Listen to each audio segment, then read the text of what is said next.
Hello everyone, আসসালামু আলাইকুম। আমরা সবাই জানি ভারতীয় মেডিকেল ভিসায় বর্তমানে একটি নতুন আপডেট এসেছে। নতুন আপডেটটি হলো আয়ুষ। তো আয়ুষ মেডিকেল ভিসা নিয়ে অনেকেই কিন্তু কোশ্চেন করছেন, অনেকেই জানছেন না এই আয়ুষ মেডিকেল ভিসাটা আসলে কি। আয়ুষ এই মেডিকেল ভিসাটি তাকেই দেওয়া হয় যে নাকি সত্যি সত্যি ভারত চিকিৎসার জন্য যাবেন বা তিনি একজন রোগী এবং তিনি চিকিৎসা করানোর জন্য একটি সিলেক্টেড হসপিটালেই যাবেন, এমন না যে তিনি ঘুরতে যাবেন। যেহেতু ট্যুরিস্ট ভিসা বর্তমানে পাওয়া যাচ্ছে না, সো অনেকে যেটা করছেন মেডিকেল ভিসা নিয়ে কাশ্মীর বা অন্য কোথাও ঘুরতে যাচ্ছেন। আবার যেহেতু ডাবল এন্ট্রি ভিসা বন্ধ আছে, তো অনেকেই কিন্তু মেডিকেল ভিসা নিয়ে এই কাজটি করছেন, যে মেডিকেল ভিসা নিয়ে তিনি যাচ্ছেন এবং এম্বাসি ফেস করছেন। আর এই সব কিছুর জন্যেই মেডিকেল ভিসাতে নতুন আপডেটটি এসেছে। নতুন এই আপডেট অনুযায়ী প্রথমেই আপনাকে হসপিটাল থেকে অ্যাপয়েন্টমেন্ট নিতে হবে এবং এরপর আবেদন করতে হবে FRRO-তে। সাপোজ ধরেন আপনি দিল্লি বা বেঙ্গালুরুর কোনো একটি হসপিটালে অ্যাপয়েন্টমেন্ট নিয়েছেন, বাট আপনি বাই ফ্লাইটে গিয়েছেন কলকাতা, সেক্ষেত্রে কিন্তু আপনাকে আর কোথাও যেতে দেওয়া হবে না, আপনাকে আবারও কিন্তু বাংলাদেশে ব্যাক করার জন্য বাধ্য করা হবে। সো আপনি যদি দিল্লি চিকিৎসা করানোর জন্য দিল্লির একটি হসপিটাল থেকে অ্যাপয়েন্টমেন্ট নেন, সেই ক্ষেত্রে কিন্তু অবশ্যই আপনাকে দিল্লি যেতে হবে, কলকাতায় নয়। ভারতীয় মেডিকেল ভিসার ক্ষেত্রে নতুন আপডেট এই আয়ুষের কারণেই কিন্তু স্লট ছাড়লেও অনেকেই কিন্তু স্লট নিচ্ছেন না।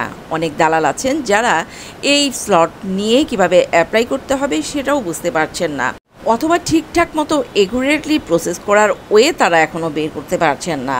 আর এই সব কিছু মিলিয়েই কিন্তু বাংলাদেশের রোগী শূন্য বর্তমানে কলকাতার বেশিরভাগ হসপিটাল। যেহেতু সীমিত পরিমাণে মেডিকেল ভিসা দেওয়া হচ্ছে ভারত থেকে, সো ভারতে যাওয়ার যে সবচেয়ে বড় স্থলবন্দর বেনাপোল পেট্রাপোল বন্দর, সেটাও কিন্তু অনেকটাই পাসপোর্টধারী যাত্রী শূন্য আছে। উল্লেখ্য যে মেডিকেল ভিসার ক্ষেত্রে নতুন যে আপডেট আয়ুষ এসেছে, এটার আগে কিন্তু বাংলাদেশের আইভেক বা ভিসা সেন্টার থেকে অ্যাপ্লিকেশন করা লাগতো এবং এখান থেকে তারা ভিসা নিয়ে ভারত বা কলকাতা, দিল্লি যেখানেই চিকিৎসা করানোর দরকার ছিল তারা সেখানেই যেত। বাট এখন কিন্তু ভারতের মেডিকেল থেকে অ্যাপয়েন্টমেন্ট আনতে হয়। ভারতের মেডিকেল থেকে অ্যাপয়েন্টমেন্ট আনার পর FRRO-তে আবেদন করতে হয়, দেন সেই আবেদনপত্র আইভেক বা ভিসা সেন্টারে জমা দিতে হয়। তারা যদি সব কিছু ঠিকঠাক দেখে বা ঠিকঠাক মতো সব করেছেন বুঝে, সেই ক্ষেত্রে কিন্তু দেওয়া হয় ভিসা।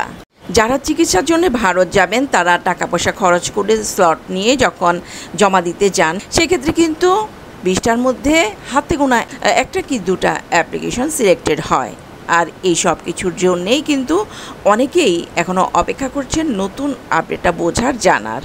অনেক দালালও কিন্তু টাকার বিনিময়েও কাজ হাতে নিচ্ছেন না, কারণ তারাও কিন্তু নতুন এই আপডেটটা আরও কিছুদিন পর্যবেক্ষণ করতে চাচ্ছেন। যার ফলশ্রুতিতে ভারতের বিভিন্ন হসপিটালে বাংলাদেশের রোগী অনেকটাই কিন্তু এখন চোখে পড়ছে না এবং বেনাপোল পেট্রাপোল বন্দরেও কিন্তু পাসপোর্টধারী যাত্রী শূন্য অনেকটাই বলা চলে। ভালো থাকবেন সবাই, আল্লাহ হাফেজ।